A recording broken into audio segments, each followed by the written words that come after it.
Hello, thank you for joining me live. Hello there. Please hit the like button. Let me know you're there. Put a comment or question in the chat box. Thank you for joining me for our live. If you want to participate in our lively chat, please do subscribe and please put your analysis. And I put a poll. There's a poll on whether you think the judge made the right call or the wrong call in allowing Gabby Petito's parents to name the Laundries attorney, Steven Bertolino, as a defendant in their emotional distress lawsuit against the Laundries. It's a fascinating case, and it gets crazier by the day. Not a good day for Steven Bertolino. Not a good day for New York attorney Steven Bertolino. Good day for Gabby Petito's parents. So, we're going to talk about the judge's ruling today in Florida court, allowing Gabby's parents to amend their complaint to add attorney Steven Bertolino as a defendant. Wow. I don't know if I know of a case where an attorney has also been sued. So can you imagine? Steven Bertolino is going to be sitting at the defendant's table with Christopher Laundrie and Roberta Laundrie, all named defendants in this lawsuit. So hi there, I'm Michele Hagan. I'm a legal analyst, a former prosecutor, and I've been following the Petito case. I've done plenty of videos. I have a whole playlist. You can look at the past rulings the judge has made when the Laundries tried to get the case thrown out. The motion to dismiss was denied. And now, today, the judge is allowing Gabby's parents to sue attorney Steven Bertolino, and they're seeking damages in excess of $30,000 in their emotional distress lawsuit. So, this video is for education and information purposes, simply my opinion. I want to know what your opinion is, so please do put it in the chat. So, we're going to take a look at the six reasons that Gabby Petito's parents think that Steven Bertolino is on the hook. So we're going to look at the amended complaint. I'm going to read it to you because you know me, I look at the actual court documents. Okay, then we're also going to talk about why did the judge grant this ruling today? Why did the judge allow Bertolino to be named as the defendant? What did the defense argue? And what did Gabby's parents' attorney argue? I'll talk about that. And then I'm going to talk about, there were some things that were said at the hearing today that give me clues, big clues, as to what the possible defenses that these defendants, and in particular, attorney Steve Bertolino, may or may not have. And finally, I'm going to talk about what's next, because today that amended complaint was filed. So Steven Bertolino, as a defendant, like every defendant, has a certain amount of time in which he has to answer to respond to that complaint, to the lawsuit. Okay, so please do hit that like button, put a comment or question. Oh, Manchitas, I completely agree. The Laundries were especially cruel to Gabby's parents, accepted that legally they did not have to speak, but morally they inflicted much pain and distress.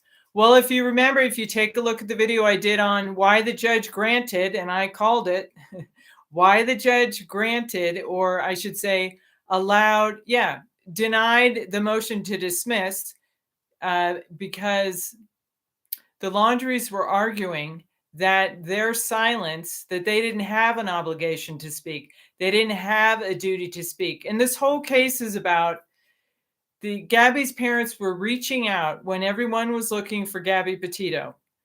And they reached out to the Laundries, both by text, tried to get a hold of them. They were begging for them to please give them information as to the well-being or the whereabouts of Gabby Petito. And then Steven Bertolino, the attorney, and this is one of the reasons why he may be on the hook and liable for emotional distress, because he made a statement to the press, and I'll read that to you. And there are 5 other things that Gabby Petito's parents allege in this complaint that Steven Bertolino did. So it's not just that statement where they make the reference to our hope is that she has found that the search is successful. That statement, and I'll read that in its entirety to you, but there are 5 other reasons. So we're going to look at that as well. Okay, so if you also want to super chat, you want to super chat me, I put a link in the description box below the video, and I also put a link in the chat. So hit that like button. Please let me know if you have any questions or comments. So I'm going to go ahead and start talking about, give you a little background in case you popped onto the channel. So Gabby Petito was killed by her boyfriend, Brian Laundrie. His parents are being sued by her parents in a lawsuit in Florida over, it's called an intentional infliction of emotional distress. It's a negligence lawsuit. It's a civil lawsuit, so it's a lower standard of proof than a criminal lawsuit.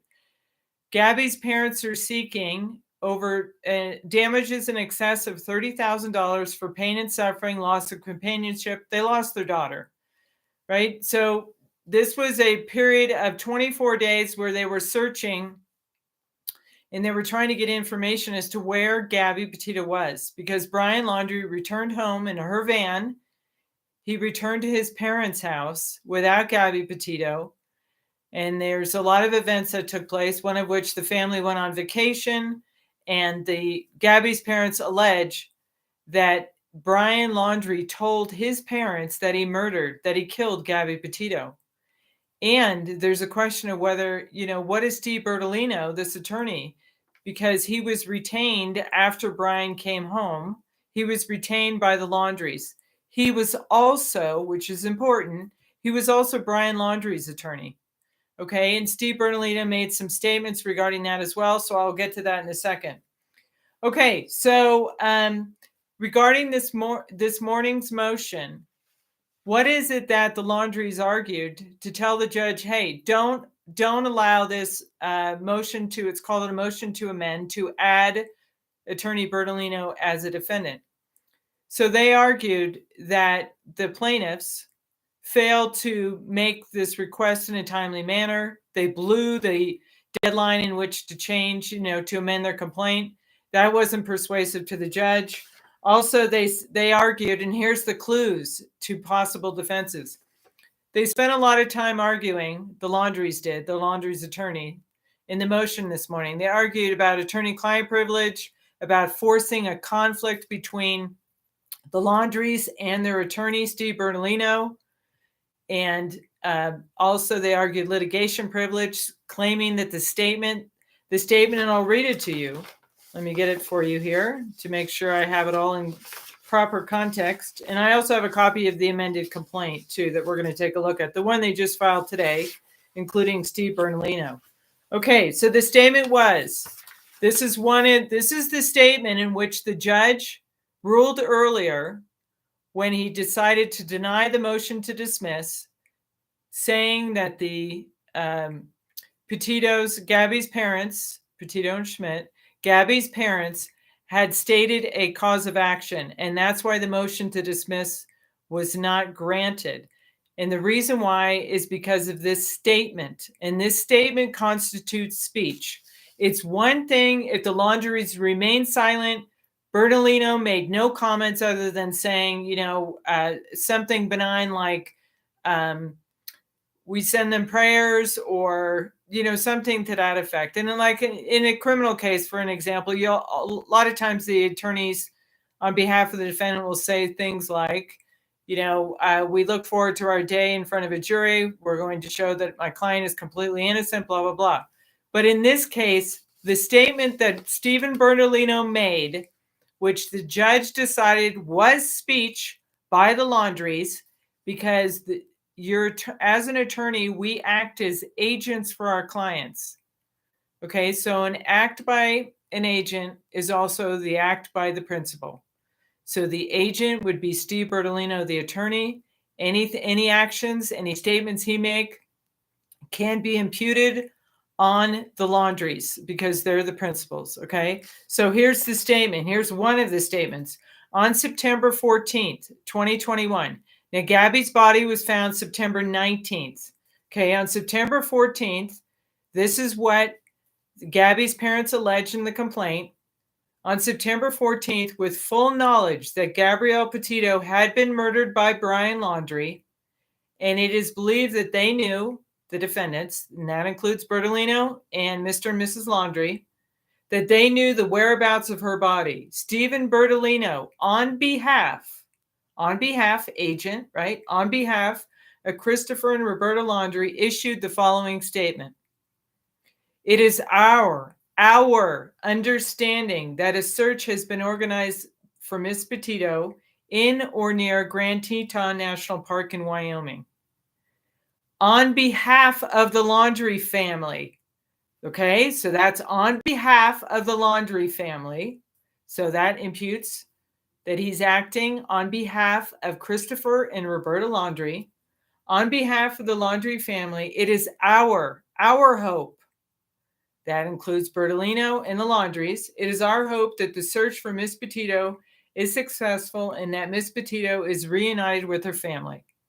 Why that statement is problematic and why it is one of the main issues for this emotional distress lawsuit is because this statement was made, according to Gabby's parents, was made at the time that the Laundries and Attorney Bertolino knew full well that Gabby was dead, and they issued this statement, which is giving, the statement is speech, right? They could have remained silent.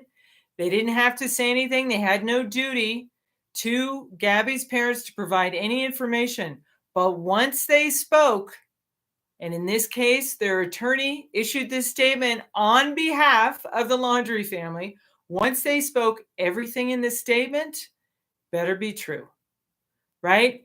And they said, we hope that the search for her is successful. Well, if they knew she had been murdered or killed by Brian, and they said, we hope she's reunited, that gave, according to Gabby's parents, that gave them false hope.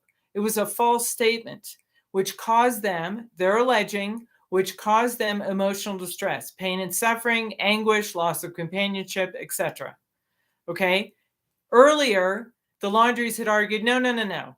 We are constitutionally protected. We don't have to speak at all, right? The Fifth Amendment. We have no legal duty. Therefore, we're not responsible. We didn't have to provide any information. We didn't have to return any of Nichole Schmidt's text. We weren't withholding information. But the fact is that they spoke. And this judge, in an earlier decision, found that this was a statement made by the Laundries, okay, for purposes of the motion to dismiss. Now, whether or not they can prove it at trial is a whole nother story, all right? So let me look at your comments. Originally, I thought this suit shouldn't be allowed because the Laundries didn't break the law. Well, you break the law. In this case, you violate, it's called a tort. You're liable. It's a negligence liability case. You're civilly liable in the form of monetary damages. That means money. We're not talking jail or prison. We're talking money. If they're found civilly liable for causing emotional distress because they issued a statement which gave them false hope when they knew otherwise, they were telling them, they were making statements giving them false hope where maybe a jury of 12 could find that that's outrageous. When you're frantically looking for your child, you don't know what's happened to your child. In fact, the world was looking for Gabby Petito, and the attorney steps up and makes this statement on behalf of the Laundries. Okay, now you can imagine at trial, if it gets there, that's a whole nother story. If it gets there, they're going to point the finger at each other, right? Bertolino's going to say, you know what? I was acting on the information they gave me. I didn't verify the information. I didn't know. But the problem is he was Brian Laundrie's attorney too. And there was an interesting statement made at this hearing, and I'll read it to you, is that, hang on a second, I got to get my notes. The attorney representing the Laundries in today's hearing said that Bertolino had I'm quoting, Bertolino had far superior knowledge of what occurred than Laundrie's parents. Okay, well, what does that mean? And how does he know that Bertolino has superior knowledge? How does he know that? And he made the statement, Bertolino has far superior knowledge of what occurred than Laundrie's parents. Isn't that implicating Bertolino? And I know this attorney isn't representing Bertolino because it's today that now Bertolino is being made a party to this lawsuit, okay? Bertolino appeared via Zoom, but didn't make any comments, wasn't asked any questions or any comments at the hearing today. But this attorney for the Laundries said that he had far superior knowledge of what occurred. So how does he know what Bertolino was told?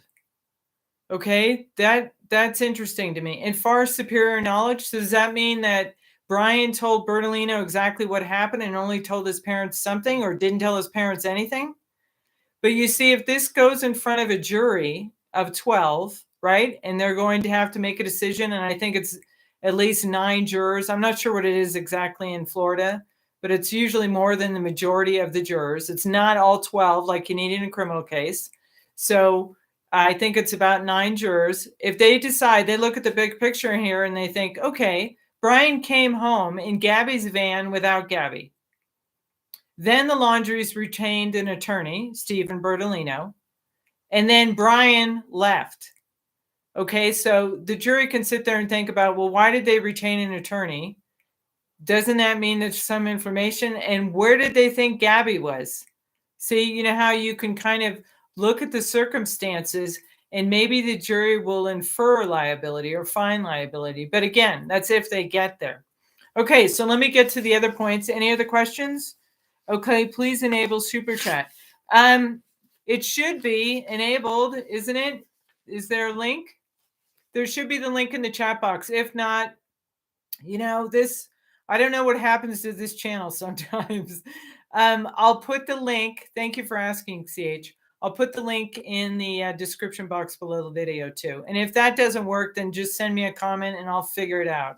Okay. All right. So let me get to some of the other things that the Petito's attorney, Petito Schmidt's attorney, argued that, Judge, you should grant this motion to add Bertolino as a defendant because the Laundries have failed to show that it was an abuse, meaning that they're not abusing the process by asking for this amendment.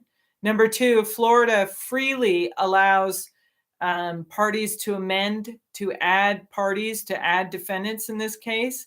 And the attorney for the Petito Schmidts also argued this morning that there was no, it's not futile what they're seeking here. It's all this lawyer gobbledygook, but basically there was no prejudice shown and no prejudice to the Laundries by including Bertolino at this point. Okay, keep in mind, they haven't even done the depositions yet.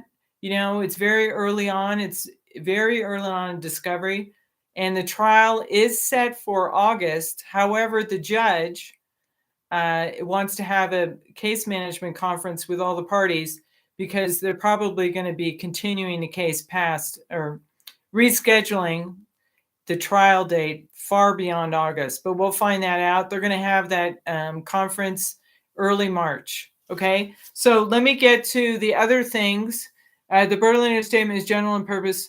No, Pictor, it's actually not. I don't think so. Because, and I'll read it to you again. It is our understanding that a search has been organized for Miss Petito in or near Grand Teton National Park. Okay, they know there's a search. So they're all admitting, the Laundries and Bertolino know there's a search for Gabby. On behalf of the Laundrie family, it is our hope. Why are they expressing a hope? A hope that the search for Miss Petito is successful. Well, if they know she's dead and has been murdered, and probably, I'm sure the Petito, Gabby's parents are going to argue they knew her whereabouts, why would they make a statement? It is our hope that the search is successful. That's going to be up to the jury to decide. You know, Pictor, if you're on the jury, you're going to say, no, it's general. I don't see that it connects it. I don't see that it shows that they had knowledge of where Gabby was and they were misleading the Gabby's parents. Okay. Did they give them false hope? Did they make a statement that wasn't true? Was that so outrageous? And that's going to be the standard. It has to be outrageous. If this goes to jury, I could see a jury finding them liable. Absolutely. I mean, if these jurors have children and this was the situation, and I know they're not supposed to, but emotionally, this case could carry a decision for Gabby's parents, right? They're frantically looking. They get on the stand. They explain what happened. Here's Steve Bertolino making this comment, and it's not this statement, and it's not only this statement. But I want to get to those other issues. And they say it was located and reunited with her family. Well, at the time when they knew that she had been murdered, and they're saying it's beyond outrageous for him to make that kind of a statement and for them to make that kind of a statement. So let me get to, there's 6 things that in the amended complaint they're focusing on. They're saying that Steve Bertolino did. 1 was this statement. 2 was that there was an interview on September 13th, the date that Brian Laundrie left the home. And according to a televised interview with Steve Bertolino on or about October 23rd, he made a statement that Brian Laundrie was grieving. So there again, Steve Bertolino is saying that he knows that Brian Laundrie left, and he knows that Brian Laundrie is grieving. Why is Brian Laundrie grieving? Do you see what I'm getting at? And they're also alleging, Gabby's parents are alleging in this complaint, that they not only withheld information about their daughter, Gabby Petito, her well-being and her whereabouts, but they also kept Brian Laundrie's location and his whereabouts secret, which further caused them emotional distress. All right. So what could Gabby's parents get? Well, they're seeking damages in excess of $30,000, and they're going to have to prove damages at trial too. What was the pain and suffering? What was the emotional distress? Did they go to therapists? How did it impact? Did they lose? How did it? Maybe they lost jobs. It affected their income. They weren't able to work. All of that pain and suffering. And again, it's up to the jury to decide if it gets to jury. Okay, there's still a long way to go. Financially, the Laundries do not seem to be that wealthy. Well, it depends if they get a judgment against them. CH, it will be interesting to read burning after reading letter his mom wrote. Yeah. There's that note that this is another thing that it's been reported. And again, I don't know if this is true, but it's been reported that Roberta Laundrie apparently sent a letter or wrote a note to Brian, something about a shovel, lending him a shovel. Wrote to him, it must have not been anything of the FBI. Well, apparently that note was given to Steven Bertolino. So that's another question. All right. So we have the statement expressing our hope that the search will be successful. We have the interview where he says that Brian Laundrie had left the home and Brian was grieving. And then let's look at the other ones. So there's 6 total. All right, here's what they say. It's on page 7 of the amended complaint. Number 1, failing to advise Joseph Petito and Nichole Schmidt that Gabby Petito was deceased. These are the 6 things that the Gabby's parents are alleging that the Laundries and Steve Bertolino did, which amounts to causing them emotional distress. So number 1, failing to advise Joseph Petito and Nichole Schmidt that Gabby Petito was deceased. Number 2, failing to disclose to Joseph Petito and Nichole Schmidt the location of Gabby's body.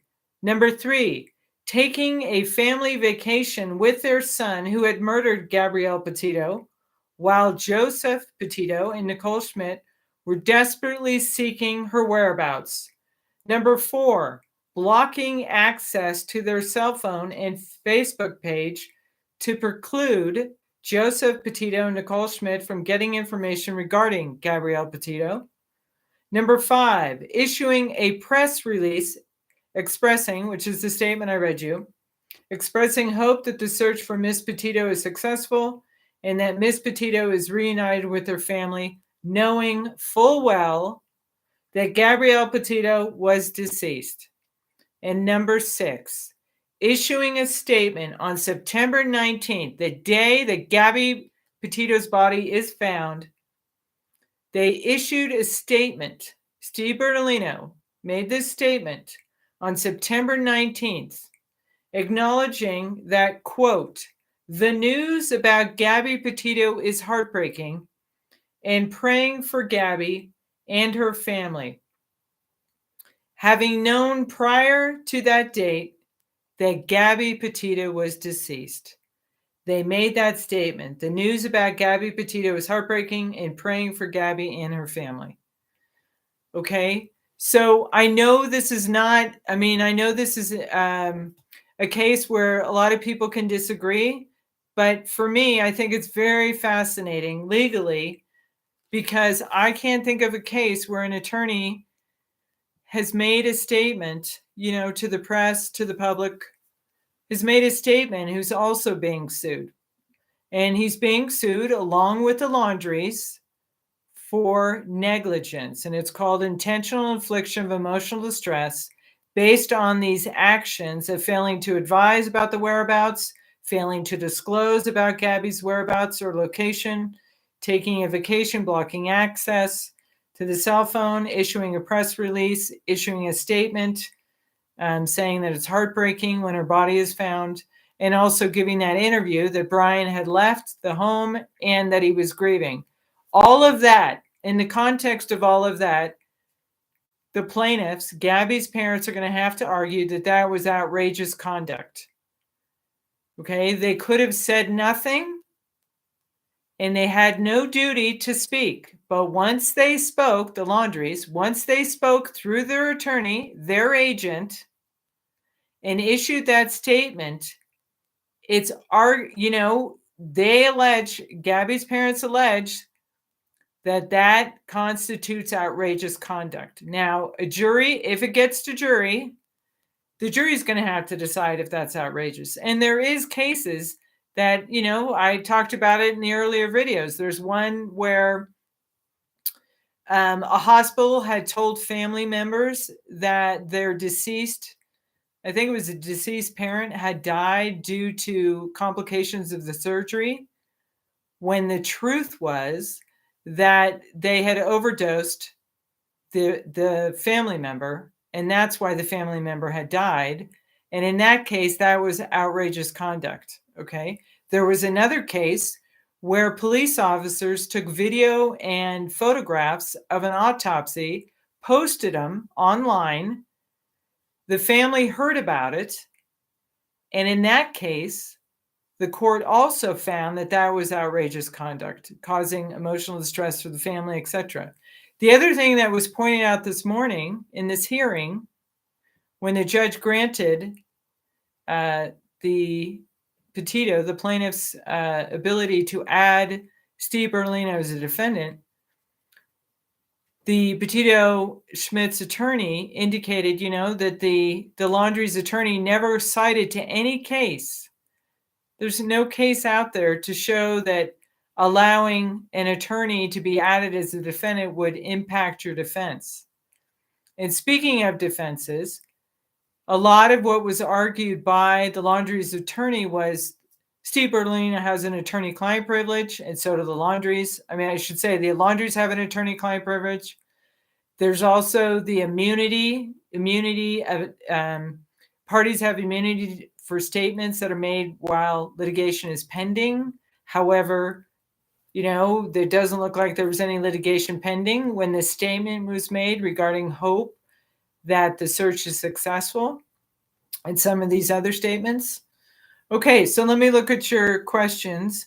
Victor, if they had knowledge of a crime, don't they have a duty to report it? Well, no, you don't have a duty to report it. But if you make statements relating to it, you could be on the hook for it.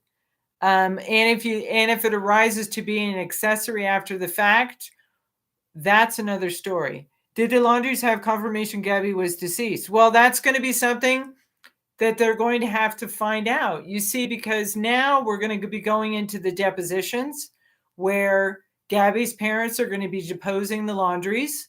They've already set the deposition. It's been rescheduled. And do you remember that protective order that the Laundries filed because they didn't want to be asked certain questions?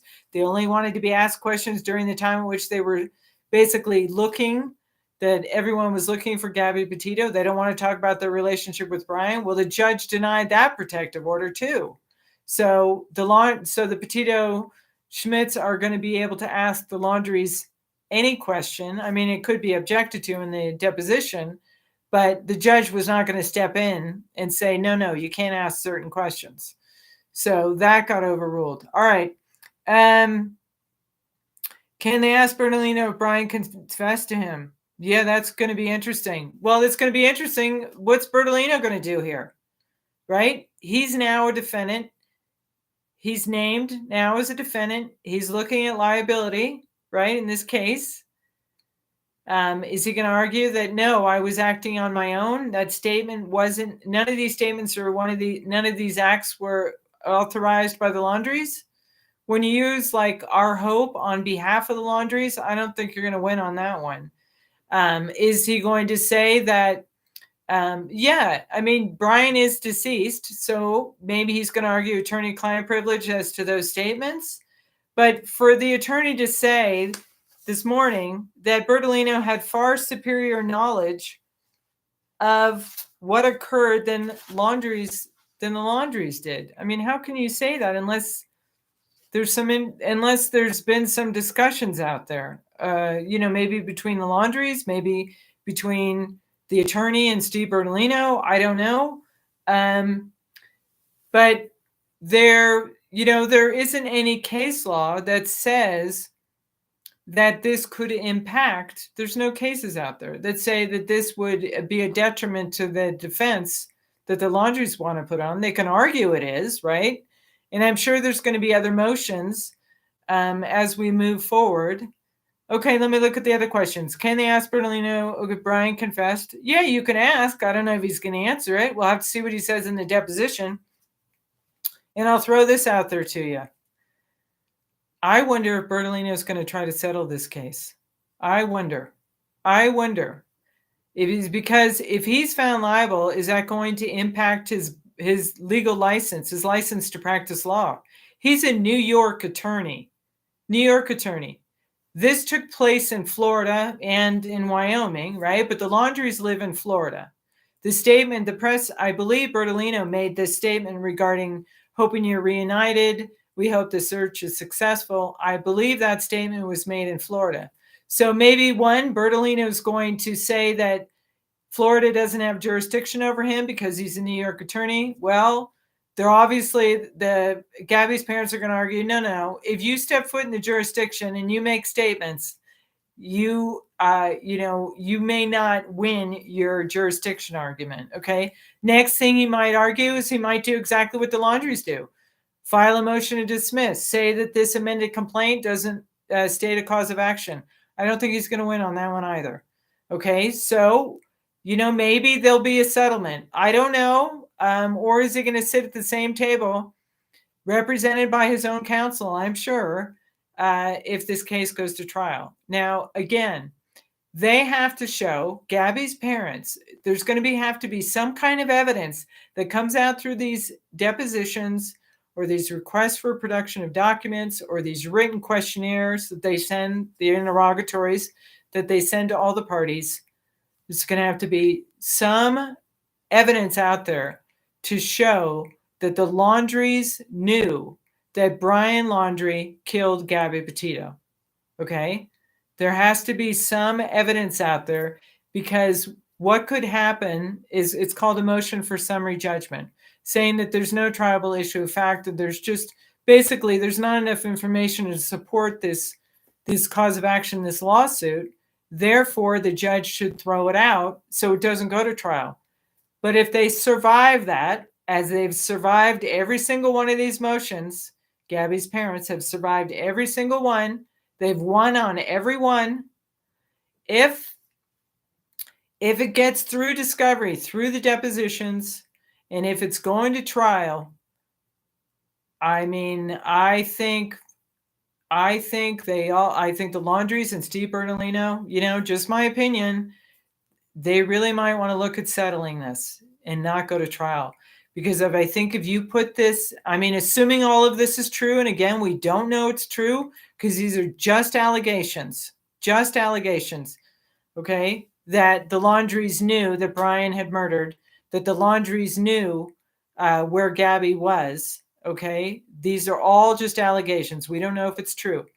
But this kind of a case, putting it in front of a jury, where a 22-year-old daughter is murdered by their son, and they are there was a letter written by Gabby's parents to the Laundries begging them to give them information about where their daughter was, asking them, how could you hide her location from us? How do you think this is impacting her siblings? How do you think this is impacting us? We're not able to sleep. If you put all that information, they get on the stand, they explain how this happened, how traumatic it's been, and you put that in front of a jury, wow, I don't think I would take that gamble. I don't, if I was representing the Laundries or Steve Bertolino. Okay, let's see. Fungi. To me, the Petito wanted payback, but Brian killed himself, so they go after his parents. Well, actually, I think fungi. I think respectfully, many people would disagree with you because, even the case law says we live in a civilized society.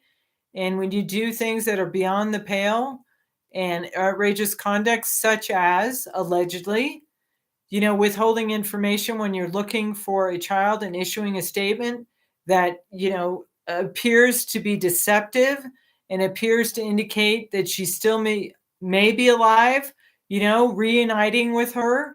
Well, if she's dead, you're not reuniting with her. Okay. So was that statement false hope? That's what emotional distress cases are about, is when you cause people pain and suffering and anguish because of something that you did.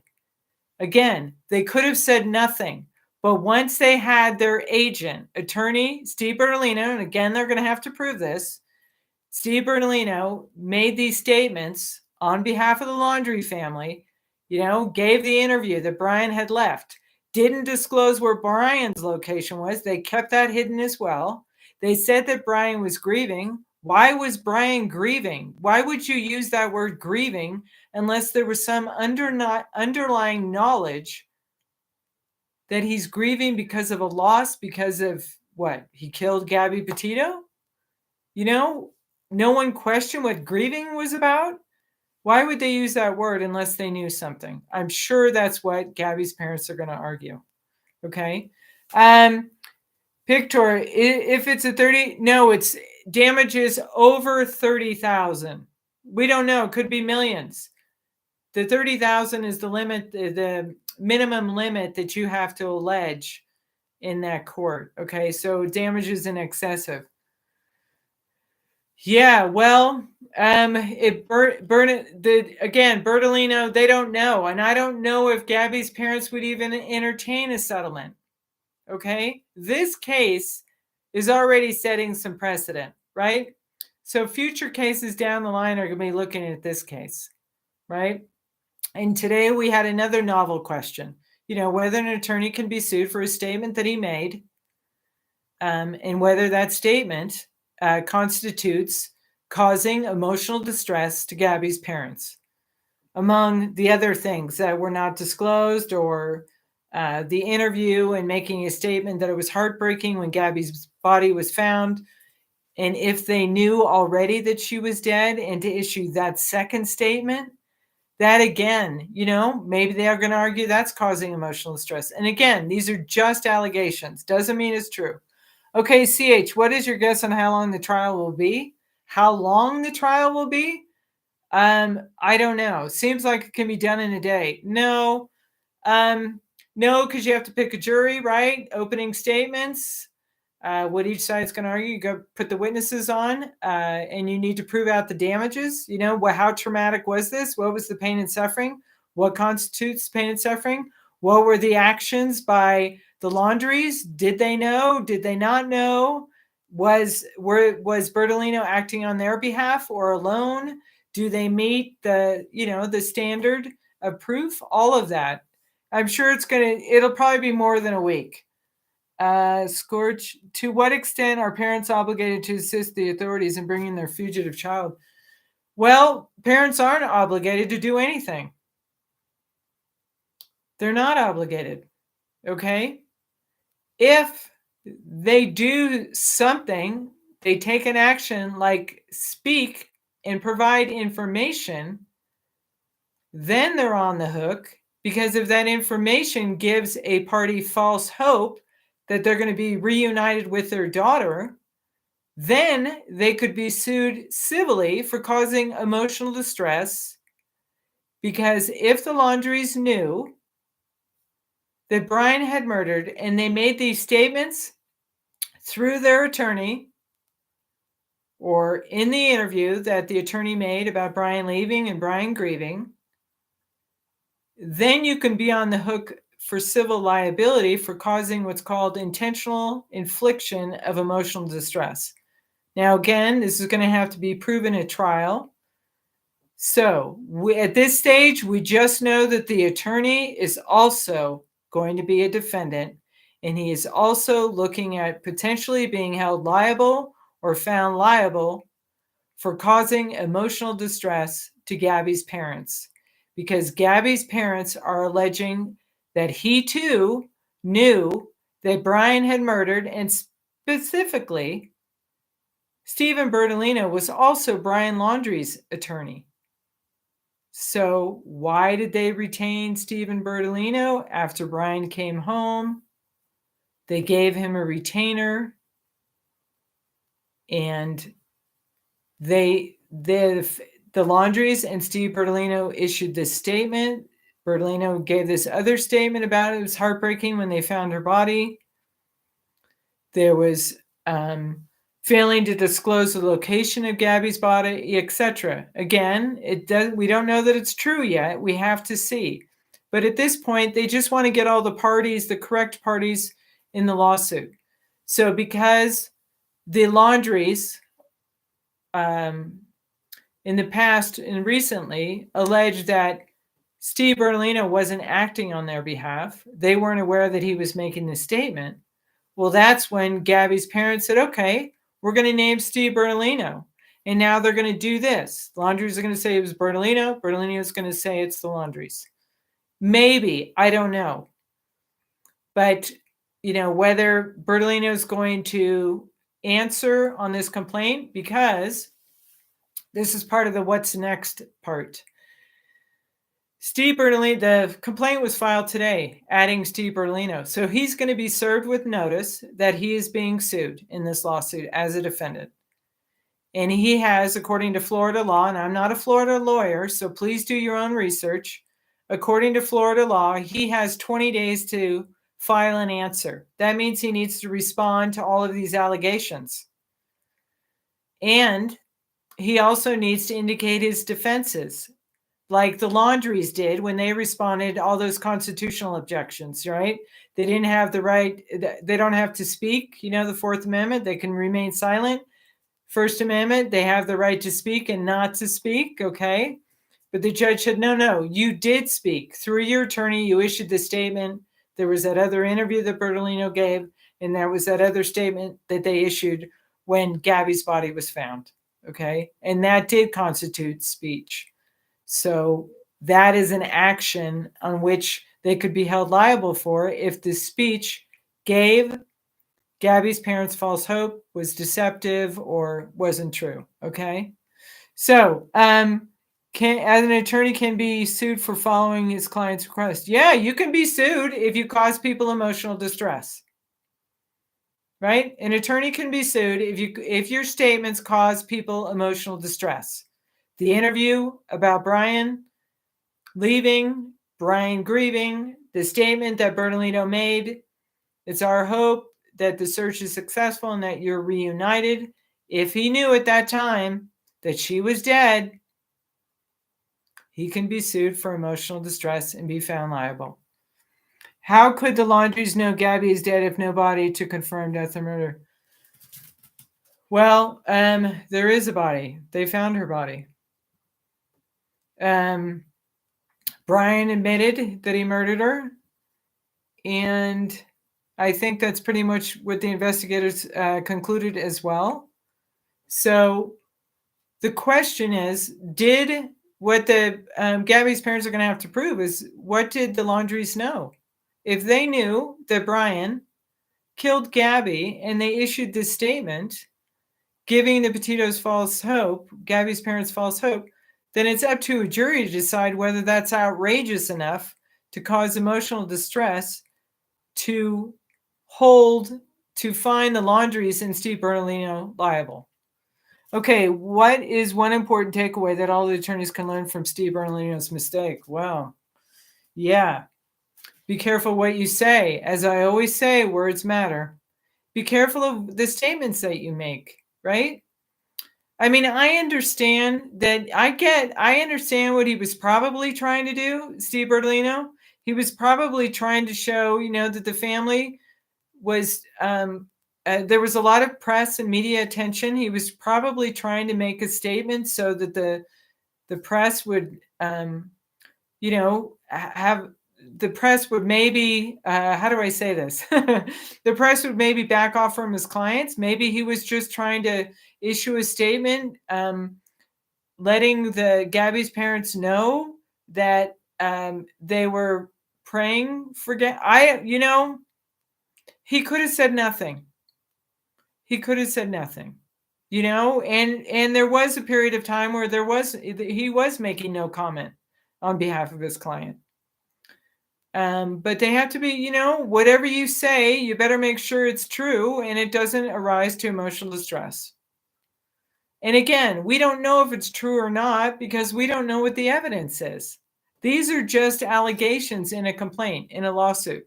They're just alleging that the Laundries knew. They're going to have to show somehow that the Laundries knew that Brian had murdered Gabby and that also these statements are as Gabby's parents portray them to be. In other words, that they that they gave them false hope, that they were not true. They're going to have to argue that. And Pictor has already said that he thinks they're general. So in other words, if Pictor was sitting as a juror, I'm sure he would say, well, that's not specific enough. They didn't say that, they were lying about or giving misinformation about where Gabby was. They were just making a general statement. It shouldn't have caused anybody emotional distress. But I think, jurors, depending on how they all testify, I think jurors might want to send a message that, you're not allowed to make these kind of statements and withhold information when parents are looking for kids, looking for their kids. And when you make statements, you can remain silent, but when you say something, you have to be very careful about what you say, right? And it has to be true. Okay, so again, they're still going to have to prove that the Laundries knew. It's not an easy case by any means. Not an easy case for Gabby's parents. Okay, but it's all going to depend on what comes out in discovery, which is the depositions. How are the Laundries going to explain this statement? Are they going to answer questions about what they knew about where Gabby was? How are they going to explain that Brian was grieving?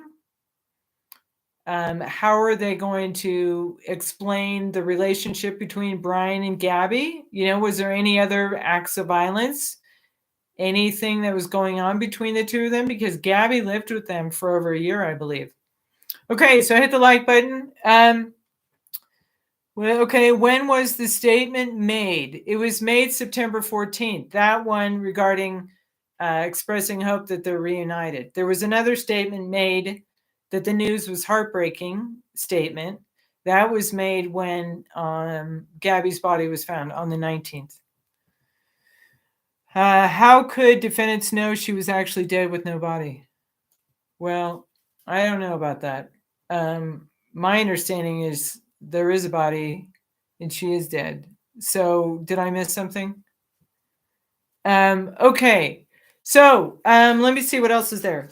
All right. So, again, the acts of an agent are the acts of the principal. So if someone acts on your behalf as an agent, whatever they say can be used against you as well, right? So Steve Bertolino making those statements, being interviewed by the press, making the other heartbreaking statement, all of that can be imputed on the principals. In this case, the principals are the Laundries, okay? So, whether Bertolino acted with knowledge when he made this statement, whether Bertolino acted with authority, that's another question.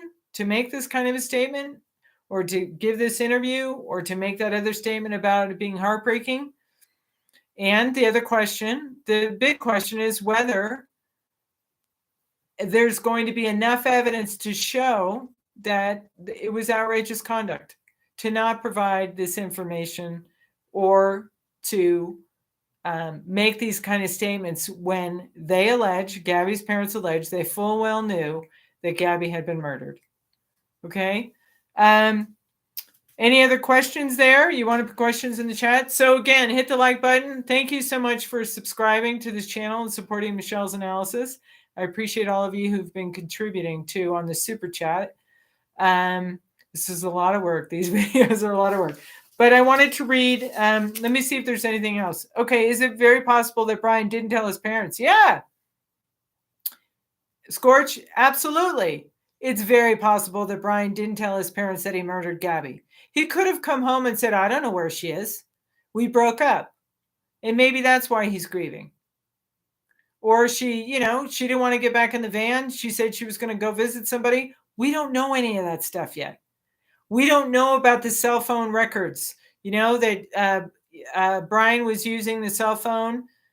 We don't know all that locational stuff yet. We don't know. Body was found on the 19th and the statement was made on the 14th. Yeah, 5 days before. Right.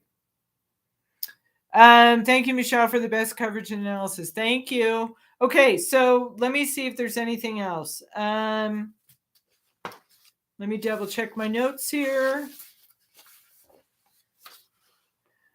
Oh, and to tell you, too, in the complaint, Steve Bertolino is sued by each one of the parents. So Joseph Petito is suing Steve Bertolino for all of those 6 acts that I talked about: failing to disclose, failing to advise it had been murdered or where her body was, making those statements. So he's being sued by Joseph Petito. He's also being sued by Gabby's mother, Nichole Schmidt. Okay. So, and in order to win on this case, I want to tell you exactly what they have to prove here. And these are the elements for emotional distress in Florida. Let's see. Hang on a second. Here they are. There's 4 elements. So they're going to have to find enough evidence to support these 4 elements to survive another pretrial motion, which may kick this case out. Okay, may not even make it to a jury. So to state a cause of action for intentional infliction of emotional distress, a complaint must allege 4 elements. 1, deliberate or reckless infliction of mental suffering. Okay, so did they act deliberately by withholding information or by providing information that wasn't true? Or was it reckless? Number 2, it has to be outrageous conduct. In other words, it's beyond the pale of what would happen in a normal civilized society. Would people withhold information, or would parents, would people issue statements to parents who are desperately looking for their child, expressing hope when they know otherwise? They know that she's dead and they know where she is. That's, again, an allegation. Okay. So is that outrageous? Number 3, the conduct caused the emotional distress. So that's also going to be interesting, right? The conduct caused emotional distress. Couldn't the Laundries argue it was all this media coverage, constant 24/7 coverage that the Gabby's parents were watching? That's what was causing them emotional distress, not this benign statement, okay? Or statements. Number 4, the distress was severe. So that's another thing. The distress was severe. So Gabby's parents are going to have to testify as to what happened. What was the emotional, what was the pain and suffering that they suffered? What was the emotional distress? Do they have doctor's letters to say how it impacted them? You know, what was the full impact of this? And was it severe? And again, the jury is going to have to make that call. Okay. So those are the 4 things: deliberate or reckless infliction of mental suffering, outrageous conduct, the conduct caused the emotional distress, and number 4, the distress was severe. Okay, again, not an easy case for Gabby's parents, but an interesting one. And again, you know, I'm a geek and I love these cases that are just different. These are interesting cases because you don't see an attorney being named as a defendant on a statement that he made, and I'm sure well-meaning statement. He was trying to make a statement on behalf of his clients, you know, because of all the press attention. Maybe it was a mistake in the wording. Maybe it was intentional. Maybe, who knows? We don't know. It's too early to know. We'll know more when the depositions, okay, take place and we get some answers from the Laundries and from Gabby's parents, okay? As frustrated as I was with Brian's parents refusing to communicate, I completely understand how doing that was in the Laundries' best interest. Well, it was until they made these statements. Until Bertolino went out there, and we don't know whether he was authorized acting as an agent, but, you know, pretty much the case law is if an attorney is out there making a statement, you know, it's presumed that they have the apparent or actual authority of your client to make this kind of a statement. And when you make, you know, in that one particular statement, it's our hope that the search is successful. That's where the problem is, because Gabby's parents are saying, why would you say you hope the search is successful and you hope that she's reunited with her family when you know full well that she's dead and where she is? You see, there's a big difference, because that statement, according to Gabby's parents, gave them false hope that she was still alive and that they would find her. And so they're saying that the Laundries and now Bertolino knew that Gabby was dead, and they knew her whereabouts, and they withheld that information. Instead, they put out a statement that was false and led them somewhere else, right? Okay. Any other comments, questions? Okay, so what's next? So Steve Bertolino has to he's going to get served with this complaint, the lawsuit. He then has 20 days to file an answer, meaning he can admit or deny these allegations, also indicate whether he's going to put forth a defense. I don't know if he's going to do that. He may file a motion to dismiss initially. He may argue that Florida doesn't have jurisdiction over him because he's a New York resident and a New York attorney. I don't think he's going to win on that, especially if he made the statements in Florida. The alleged statements in Florida. Well, actually, he did make, I mean, they're not alleged. They were statements. It's a question of how you interpret them. Okay, so 20 days, if my math is right, we should get a response from Bertolino by February 13th, okay? And then we'll see, and then the depositions, I think, are coming up of both the Laundries. I'm trying to think if there's anything else regarding, let me double check my notes here. I got too much, as always, in front of me.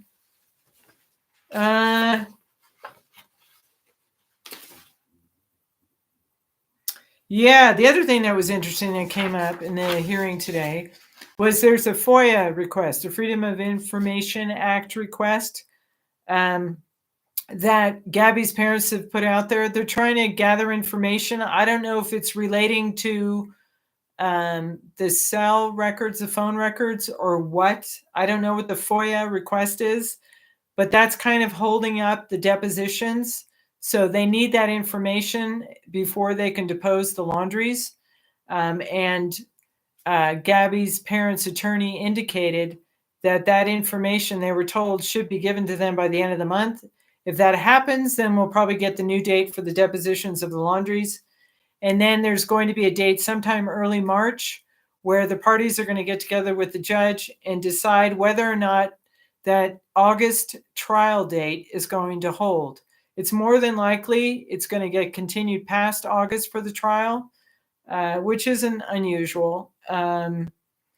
And we'll see. We'll see what happens next. But February 13th, Bertolino should be letting us know whether he's going to be answering this complaint or he's going to be filing some motions to challenge this complaint, to maybe say that it doesn't state a cause of action, although that's what the Laundries did and they lost.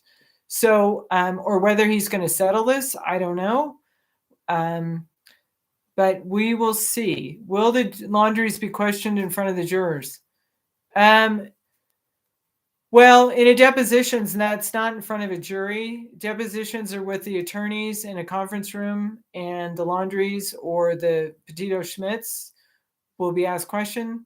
The Laundries, if it goes to trial, yeah, they're going to be subject to direct exam and cross-examination in front of a jury.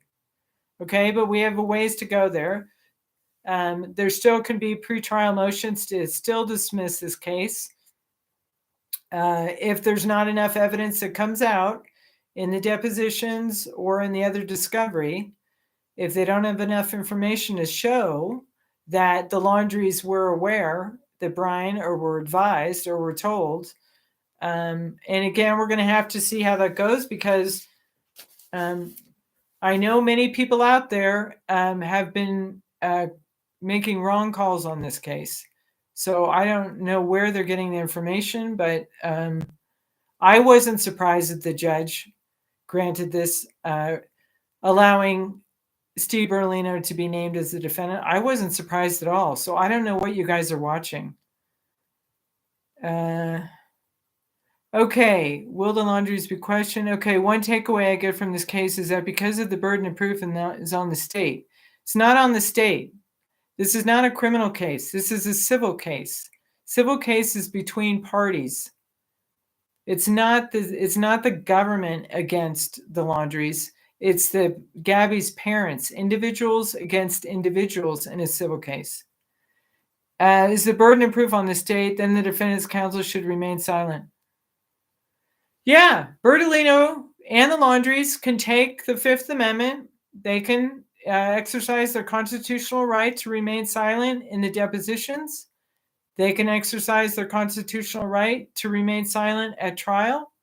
But in Florida, unlike California, in Florida, the jury can infer negatively against them. So in other words, in Florida, the jury can consider a party's silence on the witness stand or in depositions. They can infer that against the party. Okay, so it's not going to be helpful to, I understand why they may want to take the Fifth, but the jury may use that against you. Okay, it's not that way in California, but it is that way in Florida. Okay, any other questions there? Are we good? Okay, so let's see what happens February 13th, see what Bertolino does. If he's going to find a way to get himself out of this case, to get the case dismissed against him, or if he's going to be answering what his defenses could be. Is he going to say attorney-client? Is he going to say immunity? Is he going to say duty of loyalty? What is he going to say? And let's see, what are the questions? What else? Yeah, so February 13th, we'll see what Bertolino does. Don't be surprised if he tries to settle this case. And then we're going to see when the depositions are going to be rescheduled, probably coming up probably March, April, I don't know. And then in March, we'll get an idea of what the new trial date might be. And again, anything could happen in this case. It's definitely pioneering new areas of law for sure. It's definitely a case worth paying attention to. Okay. All right. So thanks again, all of you, for joining me. Thanks for your questions. I appreciate it. And please do hit that like button. Please do subscribe to my channel and support my work by subscribing. Thank you to many of you subscribers. I appreciate all your support, your fabulous analysis, and your interesting takes. Yes, thank you, CH. Thank you, all of you, for joining me tonight for the live. And if you have any other questions or comments, please do put them in the comment section. And let's see. And if you want a super chat to contribute to me making these videos, I'll put a link in the description box below the video. How did we do on the poll? 73% said that the judge made the right call. I agree. The judge did make the right call. No question. No question Bertolino was going to be added once the Laundries brought up the fact that, you know what, he wasn't acting. We didn't have knowledge that he was putting out this statement, that you knew that was coming, that he was going to be called, that he was going to be named as the defendant. Whether or not they can prove anything against the Laundries or against Bertolino, that's a whole nother story. Because right now, they're just allegations. Okay? Doesn't mean they're true. All right. Thank you. Thank you, Pictor. Thank you, CH. Thank you, everybody. Okay. Thanks for watching. Have a good week.